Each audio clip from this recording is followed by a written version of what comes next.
कोल्हान दौरे के दौरान परिवर्तन महारैली में राज्य की सत्ता पर काबिज दलों पर जोरदार प्रहार किया। उन्होंने जेएमएम, कांग्रेस और आरजेडी को झारखंड के 3 सबसे बड़े दुश्मन करार दिए। इसके बाद राज्य की सियासत में भूचाल आ गया।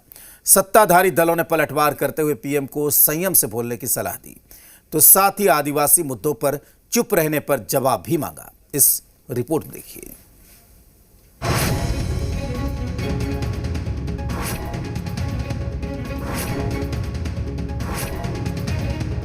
झारखंड के ये 3 दुश्मन हैं, जेएमएम, आरजेडी और कांग्रेस। जमशेदपुर में रविवार को एक दिन के दौरे पर पहुंचे प्रधानमंत्री नरेंद्र मोदी ने राज्य के सत्ताधारी दलों पर ऐसा हमला बोला कि उसकी गूंज अभी तक सुनाई दे रही है। पीएम नरेंद्र मोदी ने जमशेदपुर में परिवर्तन महारैली को संबोधित करते हुए जेएमएम, कांग्रेस और आरजेडी को झारखंड का दुश्मन बताया। साथ ही राज्य में घुसपैठ को लेकर सत्ताधारी गठबंधन पर तुष्टीकरण का आरोप लगाया। कांग्रेस पार्टी ने इतने दशक तक दिल्ली में बैठकर देश पर राज किया, लेकिन इन्होंने देश के दलित, पिछड़ा और आदिवासी समाज को आगे नहीं बढ़ने दिया। आप देखिए, ये जेएमएम वाले जिन्होंने आदिवासियों के वोट से अपनी राजनीति चमकाई, आज वो किसके साथ खड़े हैं? जेएमएम को भी अपने कब्जे में लेते जा रहे हैं।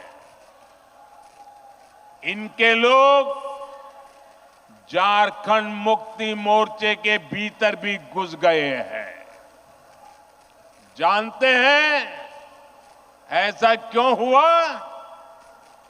क्योंकि जेएमएम में कांग्रेस का भूत घुस गया है। पीएम के बयान के बाद झारखंड की राजनीति में उबाल आ गया है। सत्तारूढ़ जेएमएम और कांग्रेस ने पलटवार करते हुए सरना धर्म कोड का मुद्दा उठाया, तो आदिवासी विरोधी कार्ड भी खेला और संयम से बोलने की नसीहत भी दी। केंद्र की राजनीति में है, केंद्र सरकार चला रहे हैं सम्मानीय प्रधानमंत्री जी, और हम विपक्ष में हैं केंद्र में, तो हमारे खिलाफ बोले तो कोई बड़ी चीज़ तो नहीं हुई। खिलाफ बोलना है उनको, शायद उनका राजनीतिक धर्म बनता है खिलाफ बोलना। लेकिन राजनीतिक धर्म ये भी होता है कि संयम के साथ बोलना होगा, किसी को चोट नहीं लगे। आदिवासियों का अपमान हम कर रहे हैं। झारखंड की धरती पर आते हैं गुजरात से चल के। सरना धर्म कोड आदिवासियों ने अपनी एक पहचान मांगी है, हम लोगों ने विधेयक पास करके भेजा। क्यों कुंडली मार के बैठे हैं? जनाब जरा इसका तो जवाब दे दीजिए। 2 मुद्दों पे आपने सवाल पूछा, आदिवासी को लूटने पे और दूसरा घुसपैठ पे। ये 5 साल हमारी सरकार है, उसके पहले बीच में कुछ महीनों के लिए बनी थी। लगभग 17-18 साल भाजपा इस सत्ता पे काबिज थी और डबल इंजन की सरकार थी, आप बोल सकते हैं। मैं पिछला ही आपको कार्यकाल याद दिलाना चाहूँगा किस तरीके से 5 महीने में 3 गोलीकांड हुए थे। साइको में, गोला में और आपके खूंटी में क्यों हुए थे? इस पर बीजेपी ने भी जवाब देने में देर नहीं लगाई और अपने बयान से सत्तारूढ़ दल को आईना दिखाया। देखिए, झारखंड के 3 सबसे बड़े दुश्मन है। दुश्मन नंबर 1 झारखंड मुक्ति मोर्चा, जिसने नरसिम्हा राव के समय में, जिस समय सरकार अल्पमत में आ गई थी केंद्र में, उन्हें राज भी मिलने का विकल्प था, लेकिन उन्होंने 3 करोड़ रुपए नकद लेकर आंदोलन को बेच दिया।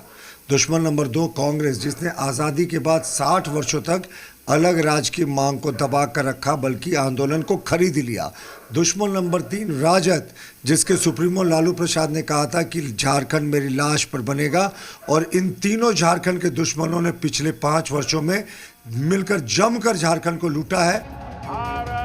खैर, पीएम ने अपने संबोधन से बीजेपी के चुनावी अभियान का आगाज कर दिया है और इससे यह भी साफ हो गया कि बीजेपी झारखंड विधानसभा चुनाव में घुसपैठ के मुद्दे को किस तरह भुनाने वाली है। धीरज ठाकुर, जी मीडिया, रांची। वहीं जेएमएम महासचिव सुप्रियो भट्टाचार्य ने प्रधानमंत्री के जमशेदपुर दौरे के दौरान सरना धर्मकोट